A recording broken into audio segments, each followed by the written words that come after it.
السلام علیکم، جیو نیوز کے ساتھ میں ہوں حافظ محمد اویس۔ ہیڈ لائنز آپ جان چکے ہیں۔ بلٹن میں سب سے پہلے آپ کو آزاد کشمیر کے ضلع باغ سے بریکنگ نیوز دیتے ہیں۔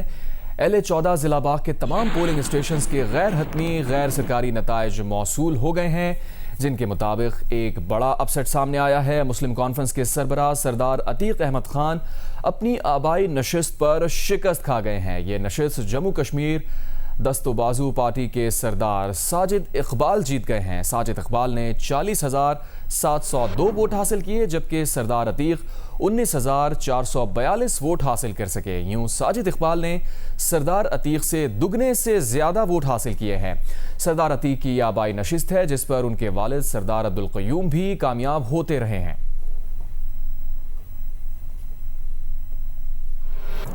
دیگر نتائج سے بھی آپ کو آگاہ کرتے چلیں۔ ضلع حویلی کی نشست LA-17 کے 78% پولنگ اسٹیشن کے نتائج موصول ہو گئے ہیں، جن کے مطابق پیپلز پارٹی کے راجہ فیصل ممتاز راٹھور نے اب تک 27,274 ووٹ حاصل کر کے سب سے آگے ہیں۔ مسلم لیگ نون کے چودھری محسن عزیز نے اب تک 24,656 ووٹ حاصل کیے ہیں اور وہ دوسرے نمبر پر ہیں۔ ضلع باغ کی ایک اور نشست LA-15 سے پیپلز پارٹی کے سردار ضیاء القمر 13,500 ووٹ حاصل کر کے آگے ہیں، جبکہ مسلم لیگ نون کے مشتاق مناز 8,400 ووٹ لے کر دوسرے نمبر پر ہیں۔ 61% پولنگ اسٹیشن کے نتائج موصول ہو چکے ہیں۔ ضلع باغ کی نشست LA-16 کے 66% پولنگ اسٹیشنز کے غیر حتمی غیر سرکاری نتائج اب تک سامنے آ چکے ہیں۔ اب تک کے نتائج کے مطابق مسلم لیگ نون کے سردار میر اکبر خان نے 13,589 ووٹ حاصل کر کے سبقت حاصل کیے ہوئے ہیں۔ پیپلز پارٹی کے سردار قمر الزماں اب تک 11,355 ووٹ حاصل کر کے دوسرے نمبر پر ہیں۔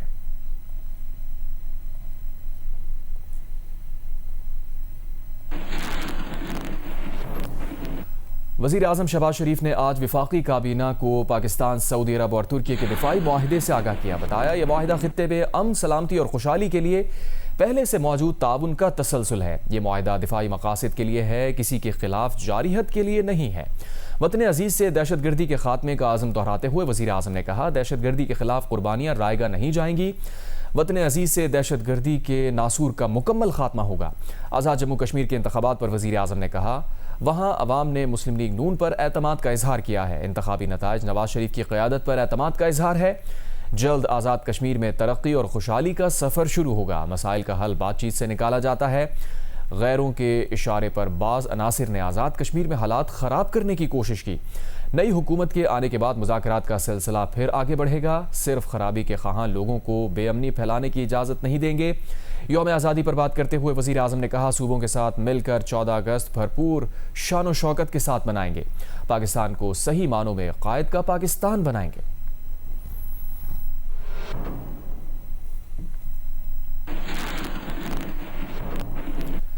ترجمان ایرانی وزارت خارجہ اسماعیل بقائی نے کہا ہے کہ مکہ دفاعی معاہدہ تہران کے لیے خطرہ نہیں۔ معاہدے کے فریق تینوں ملک پاکستان، سعودی عرب اور ترکی سے ایران کے گہرے تعلقات ہیں۔ اسماعیل بقائی نے کہا کہ ایرانی پارلیمنٹ کے اسپیکر محمد باقر قالیباف اور وزیر خارجہ عباس عراقچی کو پاکستان کا دورہ کرنے کی دعوت موصول ہوئی ہے۔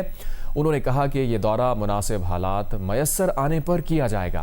اسماعیل بقائی نے کہا کہ عمان کے ساتھ ایران کے مذاکرات خوش اسلوبی سے آگے بڑھ رہے ہیں، تاہم کسی کا نام لیے بغیر انہوں نے کہا کہ کچھ عناصر ایسے ہیں جو کسی بھی سمجھوتے میں رکاوٹ ڈالنے کی کوشش کر رہے ہیں۔ ان کا کہنا ہے کہ عمان کے ساتھ جلد مفاہمت ہونے کا امکان ہے، جو بات چیت کے اہم مرحلے کی نشاندہی کرے گی۔ اسماعیل بقائی کے مطابق امریکہ کے جارحانہ رویے نے آبرائے ہرموز کو غیر محفوظ بنا دیا ہے۔ ایران امریکی بحری ناکہ بندی کو جارحیت کا ایک عمل سمجھتا ہے۔ اسماعیل بقائی نے کہا کہ خطے کے ممالک سمجھ چکے، سیکیورٹی ایسی چیز نہیں جسے جھوٹے بروکرز سے خریدا جا سکے۔ ترجمان ایرانی وزارت خارجہ نے خلیجی ممالک پر زور دیا کہ وہ امریکہ کو ایران کے خلاف اپنی سرزمین استعمال نہ کرنے دیں۔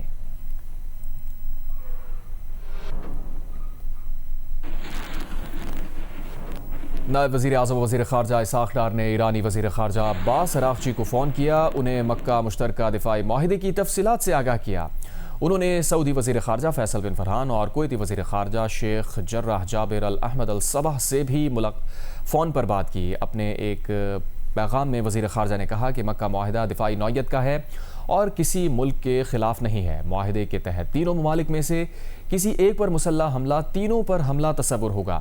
ترجمان دفتر خارجہ طاہر حسین اندراوی کے مطابق سعودی وزیر خارجہ سے بات چیت میں دونوں رہنماؤں نے باہمی دلچسپی کے امور، کثیر الجہتی تعاون اور علاقائی صورتحال پر بھی بات چیت کی۔ کویتی وزیر خارجہ نے فون پر گفتگو کے دوران کویتی وزیر خارجہ نے پاکستان، سعودی عرب اور ترکی کے درمیان مکہ جوائنٹ ڈیفنس اگریمنٹ پر دستخط پر اسحاق ڈار کو مبارکباد دی۔ سینیٹر اسحاق ڈار نے مکہ مشترکہ دفاعی معاہدے پر قوم کے نام پیغام میں کہا کہ مکہ معاہدہ پاکستان، سعودی عرب اور ترکی کے دیرینہ تصویراتی تعلقات میں اہم سنگ میل ہے۔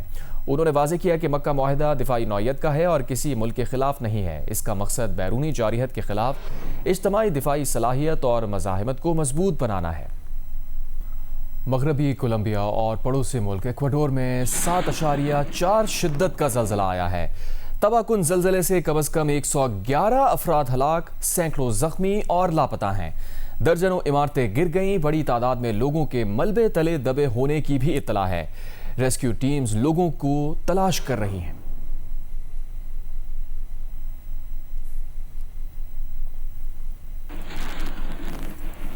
کراچی میں میر رضا کیس پر بنائی گئی نئی تحقیقاتی کمیٹی کا اجلاس ہوا۔ کمیٹی کے سربراہ DIG عامر فاروقی کو اب تک کی تحقیقات اور شواہد پر بریفنگ دی گئی۔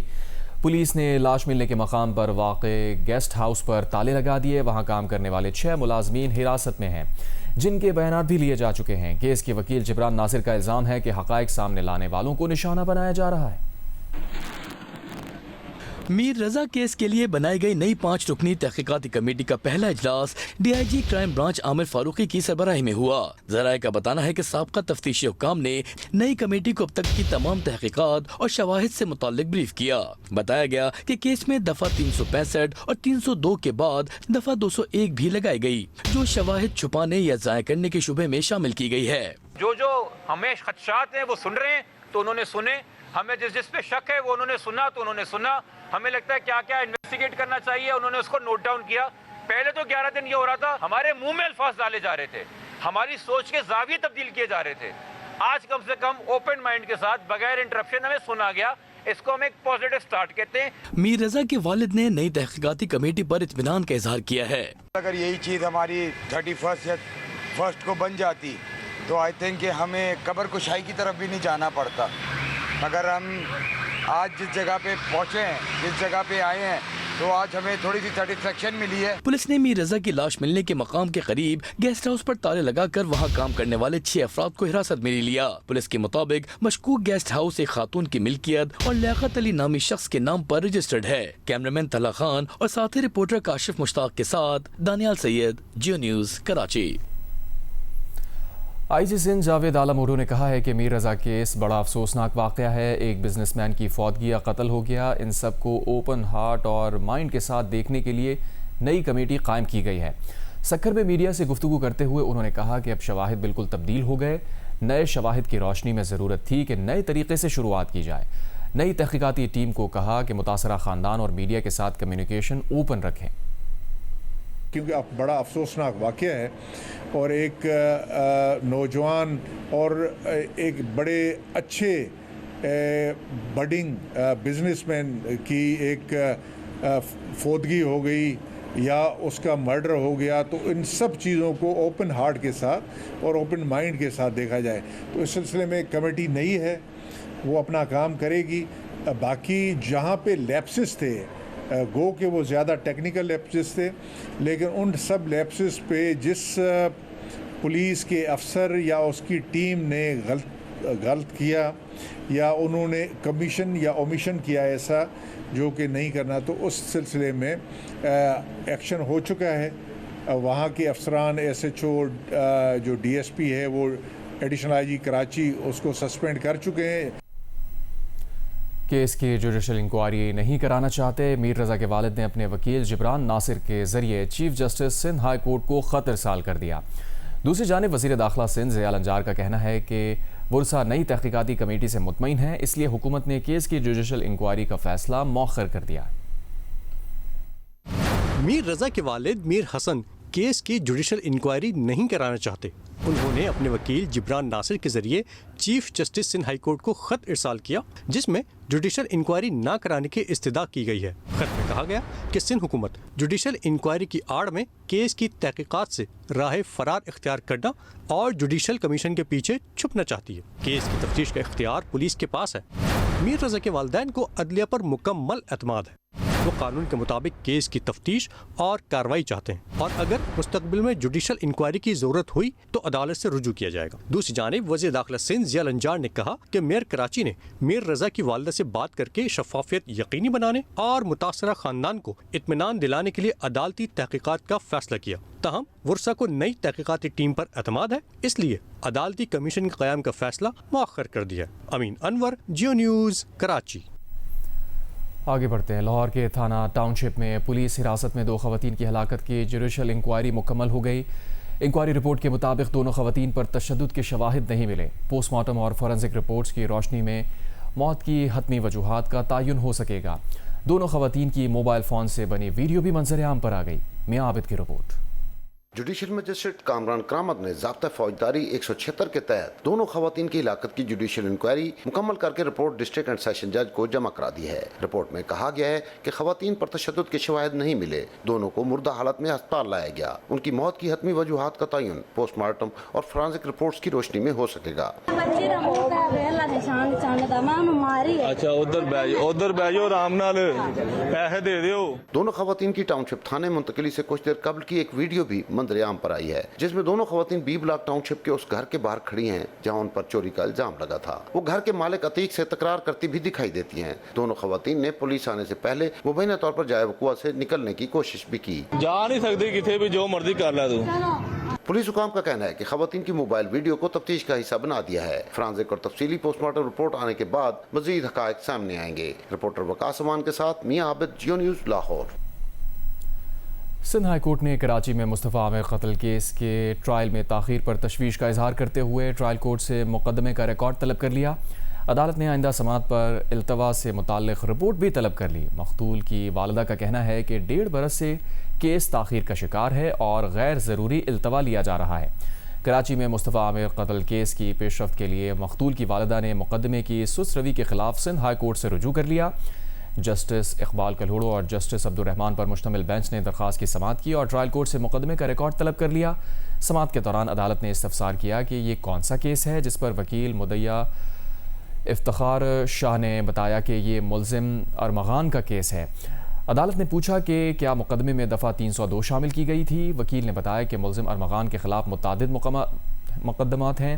وکیل نے موقف اختیار کیا کہ ملزم کی جانب سے مسلسل تاخیری حربے استعمال کیے جا رہے ہیں۔ جسٹس اقبال کلہوڑو نے کہا کہ ملزم جیل میں ہے، اسے ضمانت نہیں ملی اور وہ 10 سے 15 سال جیل میں پڑا رہ سکتا ہے۔ عدالت نے فرد جرم سے متعلق بھی استفسار کیا کہ مدعی کی جانب سے ٹرائل جلد چلانے کی درخواست دی جائے۔ عدالت کا کہنا تھا کہ ٹرائل کورٹ اور پروسیکیوشن کو کیس جلد چلانے کے حوالے سے ہدایات دی جائیں گی۔ سندھ ہائی کورٹ میں میڈیا سے گفتگو کرتے ہوئے مقتول مصطفیٰ عامر کی والدہ نے کہا کہ کیس 1.5 برس سے تاخیر کا شکار ہے، غیر ضروری التوا لیا جا رہا ہے اور بارہا درخواستوں کے باوجود کوئی پیش رفت نہیں ہو رہی۔ جی ہم نے اپلیکیشن لگائی تھی سلو ٹرائل پہ، کیونکہ ٹرائل تو ایکچولی ابھی سٹارٹ بھی نہیں ہوا ہے۔ پروسیڈنگز اتنی سلو ہیں، آگے ملزمان کی طرف سے اتنا سادہ ڈیلے ٹیکٹکس والا ہے، کوئی اپلیکیشنز کبھی وکیل نہیں، آن اینڈ آف ان کا کچھ نہ کچھ چل رہا ہے۔ تو we wanted to request high court کہ وہ ڈائریکشنز دیں کہ ٹرائل سٹارٹ ہو۔ اور یہاں آپ کو بتائیں کوٹ ادو میں باراتیوں سے بھرا ہوا لوڈر رکشہ بے قابو ہو کر مظفر گڑھ میں کینال میں گر گیا۔ 3 افراد کی لاشیں، 11 افراد کو ریسکیو کر لیا گیا ہے۔ رکشے میں خواتین اور بچوں سمیت 26 افراد سوار تھے۔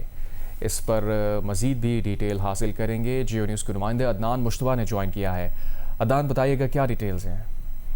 جی یہ واقعہ جو ہے وہ سوموار کے روز مغرب کی نماز سے پہلے پیش آیا، جہاں پر جو لوڈر رکشہ تھا وہ باراتیوں سے بھرا ہوا تھا، تو کچے راستے سے وجہ سے وہ بے قابو ہو کر مظفر گڑھ کینال میں جا گرا۔ اس وقت تک صورتحال یہ ہے کہ ریسکیو آپریشن فعال جاری ہے۔ اس وقت جو بیشتر جو افراد لاپتہ ہیں وہ بچے ہیں، چھوٹے سے، جن کی عمریں 3 سے 14 سال کی عمر کے یہ بچے ہیں۔ تقریباً 12 افراد تاحال لاپتہ ہیں، 11 افراد کو زندہ نکال لیا گیا، جبکہ 3 افراد کی جو ہیں لاشیں تاحال نکالی جا چکی ہیں۔ ریسکیو کا کہنا ہے کہ جو ریسکیو آپریشن ہے وہ آج شام تک بھی جاری رہے گا۔ مسئلہ یہ ہے کہ اندھیرا ہونے کی وجہ سے ریسکیو جو آپریشن ہے اس میں مشکلات کا سامنا کرنا پڑا ہے، جبکہ جو پانی کا بہاؤ ہے وہ بھی کافی تیز ہے مظفر گڑھ کینال میں، تو اس کی وجہ سے بھی ریسکیو آپریشن میں کافی مشکلات پیش آ رہی ہیں۔ ان سارے جو افراد ہیں ان کا تعلق ایک ہی خاندان سے تھا، یہ آپس میں کزنز تھے۔ جو بچے ہیں ان میں سب سے زیادہ وہ لاپتہ ہیں، تو جو ان کے لواحقین ہیں وہ کافی پریشانی کا شکار ہیں تاحال۔ بہت شکریہ عدنان، آپ نے اپڈیٹ کیا۔ ایران میں مناب کے رہنے والوں نے آج 28 فروری کو امریکی اور اسرائیلی حملوں میں مناب اسکول میں شہید 157 بچوں اور اسکول کے عملے کو یاد کیا۔ تمام لوگ ایرانی صوبے ہرمزگان کے علاقے مناب کے اسکول کی تباہ شدہ عمارت پہنچے اور شہید بچوں اور دیگر بڑوں کو یاد کیا۔ یہ لوگ قبرستان بھی پہنچے، بچوں کی قبروں کی صفائی بھی کی۔ پاکستان، سعودی عرب اور ترکی کے تاریخی مشترکہ دفاعی معاہدے کی خوشی میں سندھ اسمبلی خصوصی روشنیوں سے جگمگا اٹھی۔ عمارت پر تینوں ممالک کے جھنڈے بھی لہرائے گئے ہیں۔ مکہ میں طے پانے والے تاریخی مشترکہ دفاعی معاہدے کے موقع پر سندھ اسمبلی کی عمارت کو خصوصی طور پر سجایا گیا اور روشن کیا گیا، جبکہ معاہدے کے خیر مقدم میں سندھ اسمبلی کی عمارت پر پاکستان، سعودی عرب اور ترکی کے پرچم بھی نصب کیے گئے۔ اس موقع پر اسپیکر سندھ اسمبلی سید اویس قادر شاہ نے اپنے بیان میں کہا کہ مکہ مشترکہ دفاعی معاہدہ تینوں برادر ممالک کے محفوظ، مستحکم اور خوشحال مستقبل کی جانب ایک اہم قدم ہے۔ انہوں نے کہا کہ پاکستان، سعودی عرب اور ترکی کے درمیان تاریخی دفاعی تعاون خطے میں امن، سلامتی اور استحکام کی بنیاد بنے گا۔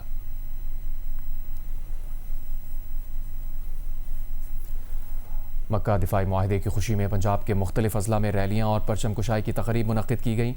ریلی کے شرکاء نے برادر اسلامی ممالک کے دفاعی اتحاد کو خراج تحسین پیش کیا۔ پاکستان، سعودی عرب اور ترکی کے درمیان دفاعی تعاون کے معاہدے پر پنجاب کے مختلف شہروں میں ریلیوں اور تقریب کا اہتمام کیا گیا۔ ڈیرہ غازی خان، سرگودا اور رحیم یار خان میں ریلیاں نکالی گئیں۔ ریلی کے شرکاء نے تینوں اسلامی ممالک کے دفاعی اتحاد کو خراج تحسین پیش کیا۔ وہاڑی، لودھرا اور چنیوٹ میں مکہ دفاعی تعاون معاہدے کے حوالے سے تقریب منعقد کی گئیں۔ مقررین نے تینوں ممالک کے تاریخی برادرانہ تعلقات اور دفاعی تعاون کو باہمی اعتماد، یکجہتی اور خطے میں امن و استحکام کی علامت قرار دیا۔ جشن آزادی کے موقع پر کراچی کے حق نواز نے اپنے ہنر کو بروئے کار لاتے ہوئے قائد اعظم کے مزار کا خوبصورت ماڈل تیار کیا ہے، جس کے ذریعے انہوں نے بابائے قوم اور پاکستان سے محبت کا اظہار کیا ہے۔ جیو نیوز کے نمائندے ولید احمد مزید بتا رہے ہیں۔ جشن آزادی کے موقع پر پورا پاکستان اپنے اپنے انداز میں وطن سے محبت کا اظہار کر رہا ہے۔ آرٹسٹ حق نواز نے بھی ایک منفرد طریقہ اختیار کیا ہے پاکستان سے محبت کے اظہار کا۔ حق نواز ہمارے ساتھ موجود ہیں، ان سے ہم بات کرتے ہیں۔ اس کا بنانے کا مقصد یہ ہے کہ آج کل کی جو نئی نسل ہے ان کو پتہ ہی نہیں اگست کیا ہوتا ہے، 14 اگست کیا ہوتا ہے۔ اور پہلے زمانے میں لوگ جھنڈی لگاتے تھے، گھروں میں اپنی کاریں مارے سے جاتے تھے۔ میں آج کل کی ینگ لڑکوں کو جو بھی بولنا چاہتا ہوں کہ اپنا 14 اگست جوش و خروش سے منائیں۔ میں دن میں تقریباً 2 دفعہ بھی گیا ہوں، 3 دفعہ بھی گیا ہوں۔ جو چیز سمجھ نہیں آتی تھی میں وہاں جاتا تھا۔ یہ میں نے سب اس کو دیکھ کے بنایا ہے۔ 2.5 لاکھ سے اوپر کا پڑ گئی ہے مجھے تقریباً۔ میں تو بولتا ہوں میں میرا ساتھ دے، میں اس سے اچھا اور اس سے بہترین بناؤں۔ حق نواز نے قائد اعظم کے مزار کا ماڈل تیار کر کے بابائے قوم کو خراج تحسین پیش کیا ہے، اور وہ کہتے ہیں کہ اگر حکومت معاونت کرے تو وہ اس سے بہتر اور اس سے بڑا قائد اعظم کے مزار کا ماڈل تیار کرنا چاہتے ہیں۔ کراچی نیٹو جیٹی پل پر پولیس اہلکار اور وکیل میں تلخ کلامی کے بعد ہاتھاپائی ہو گئی۔ واقعے کی ویڈیو منظر عام پر آ گئی، دونوں لڑتے رہے، شہری بچاتے رہے۔ کراچی میں نیٹو جیٹی پل پر پولیس اہلکار اور وکیل میں تلخ کلامی اور ہاتھاپائی کی ویڈیو منظر عام پر آ گئی۔ ویڈیو میں دونوں افراد لڑتے رہے، شہری بچاتے رہے۔ پولیس اہلکار اور وکیل کی گاڑی آپس میں ٹکرانے کے باعث تلخ کلامی بڑھی اور نوبت جھگڑے تک پہنچی۔ ویڈیو میں وکیل کو اہلکار کی الیکٹرک بائک کو نقصان پہنچاتے بھی دیکھا جا سکتا ہے۔ پولیس کا بتانا ہے کہ واقعہ ممکنہ طور پر پیر کی صبح پیش آیا۔ اہلکار نے واقعہ تھانہ رپورٹ نہیں کرایا۔ پولیس حکام کے مطابق ویڈیو میں نظر آنے والے اہلکار کو شناخت کیا جا رہا ہے۔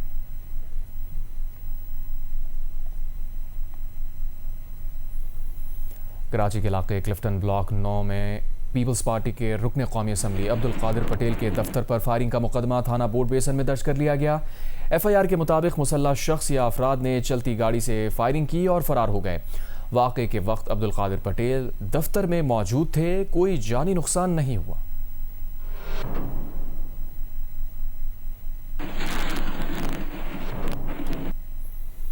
پارلیمنٹیرینز فار گلوبل ایکشن کی 40 رکنی ایگزیکٹو کمیٹی کے ارکان چیئرمین قائمہ کمیٹی برائے خزانہ نوید قمر کی قیادت میں دی ہیگ پہنچے۔ ڈچ سینٹ کی عمارت میں ہوئے اجلاس میں انٹرنیشنل کرمنل کورٹ کے حکام نے بھی شرکت کی۔ اس موقع پر پاکستان کے عالمی کردار کو اجاگر کیا گیا، جبکہ دنیا کے بدلتے ہوئے حالات اور ان سے نمٹنے کے لیے مؤثر تدابیر پر بھی تفصیلی تبادلہ خیال کیا گیا۔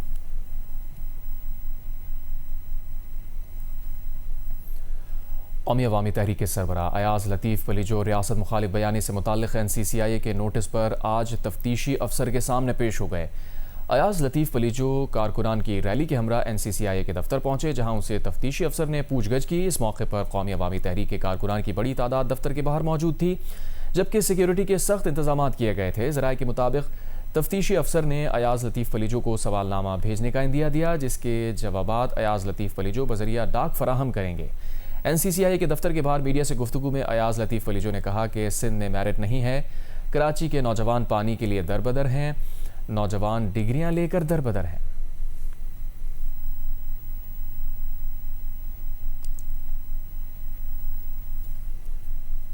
وفاقی اردو یونیورسٹی گلشن کیمپس کراچی کے اساتذہ نے سیکیورٹی انچارج پر حملے کے مقدمے میں 7 پروفیسرز کو شامل تفتیش کرنے پر احتجاج کیا۔ مظاہرین نے کہا کہ یہ 7 پروفیسر انجمن اساتذہ کے عہدیدار ہیں، کئی ماہ سے تنخواہوں، ہاؤس سیلنگ اور پینشن کی عدم ادائیگی کے خلاف تحریک چلا رہے ہیں۔ حقوق کے لیے آواز اٹھانے پر اساتذہ کو پھنسانے کی کوشش کی جا رہی ہے۔ پولیس کا کہنا ہے کہ سیکیورٹی انچارج پر حملے کے کیس میں کسی پروفیسر کو نامزد نہیں کیا، انہیں نوٹس دفعہ 160 کے تحت بیان قلم بند کرانے کے لیے دیے گئے ہیں۔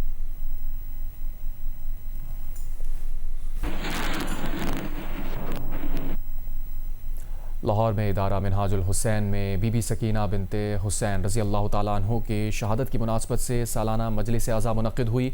مجلس میں سردار وسیم عباس بلوچ، علامہ سید عاقل رضا زیدی اور علامہ عباس نقوی نے فضائل و مصائب اہل بیت بیان کیے۔ میر حسین تکلم اور میر سجاد میر نے گلہائے عقیدت پیش کیے۔ زاہد شیروانی کی رپورٹ۔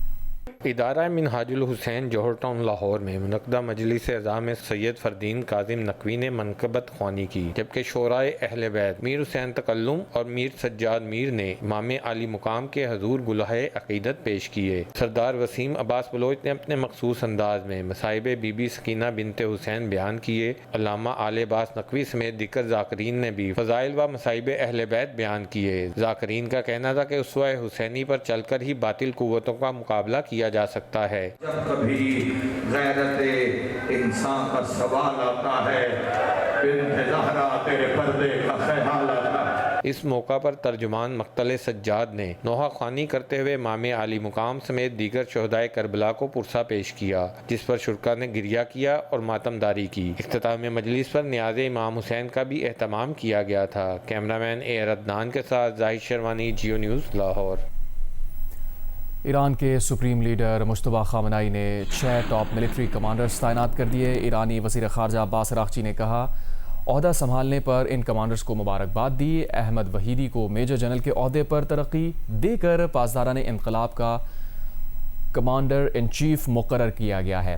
مصطفیٰ ایزدی ان کے نائب ہوں گے۔ ریئر ایڈمرل علی ازمائی کو IRGC نیوی کا کمانڈر مقرر کیا گیا ہے۔ حسین طائب کو بسیج فورس کا سربراہ مقرر کیا گیا ہے۔ میجر جنرل علی عبداللہی کو مسلح افواج کا سربراہ نامزد کیا گیا ہے، جبکہ بریگیڈیئر جنرل کیومرس حیدری ان کے نائب مقرر کیے گئے ہیں۔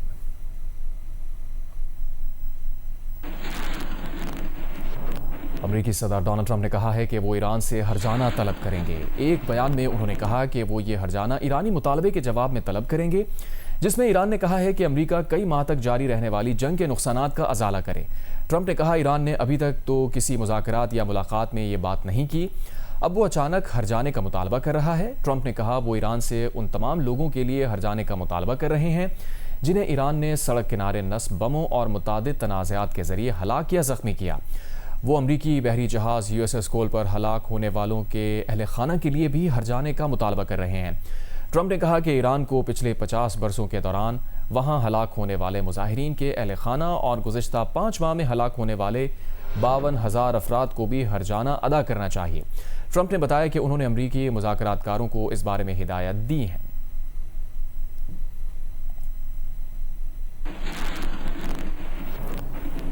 ناظرین میں مقبول جیو 7 سکائی انٹرٹینمنٹ کی ڈرامہ سیریل محافظ اپنے اختتام کو آ پہنچی ہے. کیا پارس کی دعائیں زوار کو زندگی لوٹائیں گی؟ جانیے پروڈیوسرز عبداللہ قادوانی اور اسد قریشی کی پیشکش. ڈرامہ سیریل محافظ کی آخری قسط میں منگل کی رات 8 بجے صرف جیو پر. جیو اور 7 سکائی انٹرٹینمنٹ کی ڈرامہ سیریل محافظ فرض اور محبت کے لیے زندگی داؤ پہ لگا چکی ہے. سعدیہ اختر کی تحریر میں کیا زوار کو ملے گی جینے کی مہلت، یا رامش رضوی کی ہدایات میں یہ قربانی بن جائے گی پارس کی جاں کی قیمت؟ محبت اور فرض کی یہ کشمکش کیسے قرار پائے گی ناظرین کی ستائش کی بدولت، جن کے خلوص اور پیار نے کئی بار ان کرداروں کا رکھا ہے مان؟ پروڈیوسرز عبداللہ قادوانی اور اسد قریشی اپنے ناظرین کی امیدوں کے مطابق کیسے پارس کو اس کی چاہت لوٹانے والے ہیں؟ جانیے ڈرامہ سیریل محافظ کی آخری قسط میں منگل کی رات 9 بجے صرف جیو پر. جیو اسپورٹس میں آپ کو بتائیں قومی ٹیسٹ اسکواڈ نے انگلینڈ کے خلاف ٹیسٹ سیریز کی تیاریوں کا آغاز کر دیا ہے. بیٹنگ کوچ مائک سمتھ نے بھی اسکواڈ کو جوائن کر لیا. ٹیسٹ اسکواڈ نے انگلینڈ کے خلاف ٹیسٹ سیریز کی تیاریوں کا آغاز کر دیا. قومی ٹیم نے کینٹ کاؤنٹی کلب میں پہلے پریکٹس سیشن میں حصہ لیا. اس دوران کھلاڑیوں نے فزیکل ڈرلز اور فیلڈنگ کی مشقیں کی. قومی ٹیم کے نئے بیٹنگ کوچ مائیکل سمتھ نے بھی اسکواڈ کو جوائن کر لیا. انہوں نے کھلاڑیوں سے ملاقات کے بعد بیٹنگ سیشن میں بھی شرکت کی.